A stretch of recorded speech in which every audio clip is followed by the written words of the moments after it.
નમસ્કાર વિદ્યાર્થી મિત્રો, આજે આપણે આ વિડીયોમાં ધોરણ 8 ભાગ નંબર 1 સ્વ અધ્યયન પોથીનો છે.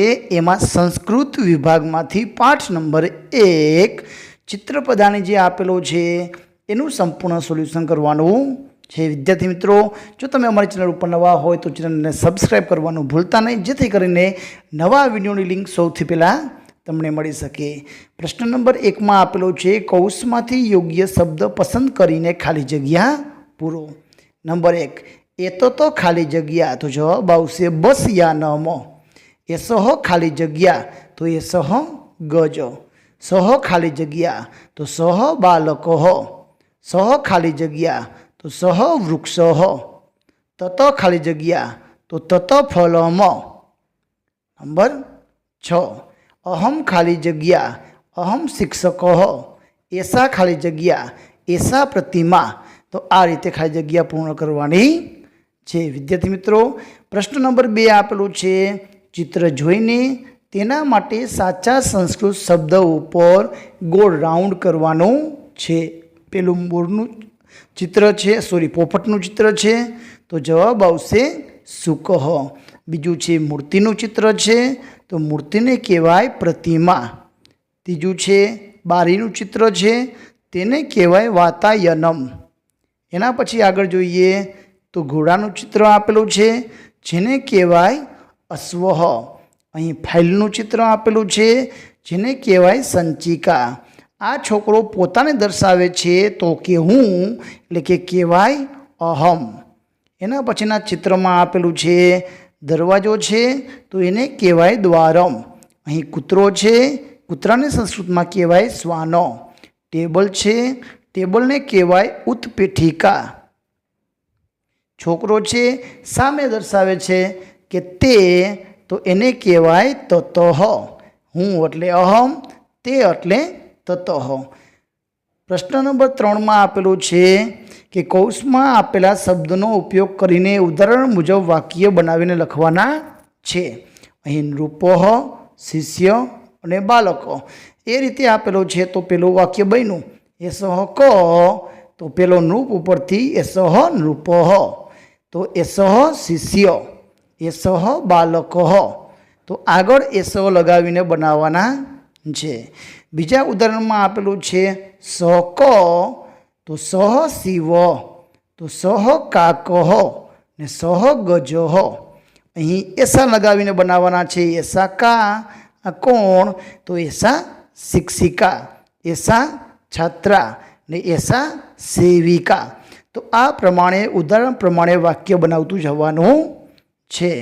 નંબર 4માં આપેલું છે સાકા, તો સા ભગિની, તો સા લેખની ને સા સીતા. એતત કિમ, તો એતત ગૃહમ, તો એતત ઉદ્યાનમ, એતત દૂરદર્શનમ. ટૂંકમાં ઉપર આપેલા જે શબ્દ છે એનો ઉપયોગ કરીને લખવાનો છે. તત કિમ, તો તત મંદિરમ, તત ફલમ ને તત યાનમ. આગળ જોઈએ, પ્રશ્ન નંબર 4માં આપેલું છે ઉદાહરણ મુજબ વાક્ય રચના બનાવો. અહીં ભ્રાતા ને ભગિની આપેલું છે, તો એની મદદથી અહમ ભ્રાતા ત્વમ ભગિની, અહમ અને ત્વમનો ઉપયોગ કરીને વાક્ય બનાવવાના છે. તો અહમ બાલકો ત્વમ બાલિકા, અહમ લેખકો ત્વમ લેખિકા, અહમ શિષ્ય ત્વમ શિષ્યા. તો અહમ અને ત્વમનો ઉપયોગ કરીને અહમ ચતુરઃ ત્વમ ચતુરા, અહમ અધ્યાપક ત્વમ અધ્યાપિકા. તો આ રીતના વાક્ય બનાવવાના છે. પ્રશ્ન નંબર 5માં આપેલું છે યોગ્ય પદોને જોડીને વાક્ય રચના કરો. તો સ સાથે આવશે અશ્વ, એસહ મયુરઃ, એસા બાલિકા, એતત ઉત્પીઠિકા, સા વિમાનમ, અહમ સૈનિક ને ત્વમ છાત્ર. તો આ રીતે જોડવાના છે અને જે જોડેલા છે એ વાક્ય અહીં લખવાના છે. સ અશ્વ, એસ મયુરઃ, એસા બાલિકા, એતત ઉત્પીઠિકા, સા વિમાનમ, અહમ સૈનિક ત્વમ છાત્ર. તો આ રીતના વાક્યને પણ નોંધ કરવાની છે. પ્રશ્ન નંબર 6 માં આપેલા છે નીચેના વાક્યનું સંસ્કૃતમાં લખો. તે રમેશ છે તો તતઃ રમેશો. આ કોમ્પ્યુટર છે તો એતત સંગણકમ. હું ગ્રાહક છું તો અહમ ગ્રાહક. આ મગર છે તો એતત મગરઃ. તે હોડી છે તતઃ નૌકા. તું વિદ્યાર્થી છે ત્વમ છાત્રઃ. તે વૃક્ષ છે તત વૃક્ષ. તો આ રીતે જવાબ તમારે લખવાનો છે. આગળ જોઈએ. આ ઘોડો છે તો એતત અશ્વ. આ ટપાલ પેટી છે તો એતત પત્ર પેટિકા.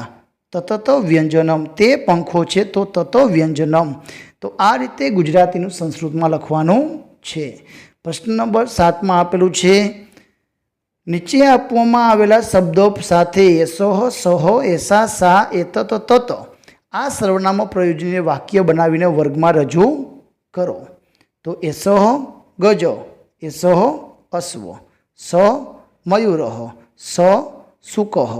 તો આ રીતે વાક્ય. બીજામાં સા શબ્દ. સા પૂજા, સા મીરા, સા પ્રતિમા, સા ઉત્પીઠિકા. ત્રીજું છે અહીંયા એતત પુસ્તક, એતત ચિત્ર, તત વ્યંજનમ, તત દૂરદર્શનમ. તો આ રીતના તમારે વાક્ય બનાવીને અહીં લખવાના છે. વિદ્યાર્થી મિત્રો, આ હતું ધોરણ 8 સંસ્કૃતનો પાઠ નંબર 1 ચિત્રપદાનીનું સંપૂર્ણ સોલ્યુશન. વિડીયો ગમ્યો હોય તો લાઈક કરજો, તમારા મિત્રોને શેર કરજો અને અમારી ચેનલને સબસ્ક્રાઈબ કરજો, જેથી કરીને નવા વિડીયો તમને ઝડપથી મળી શકે. આભાર, ધન્યવાદ.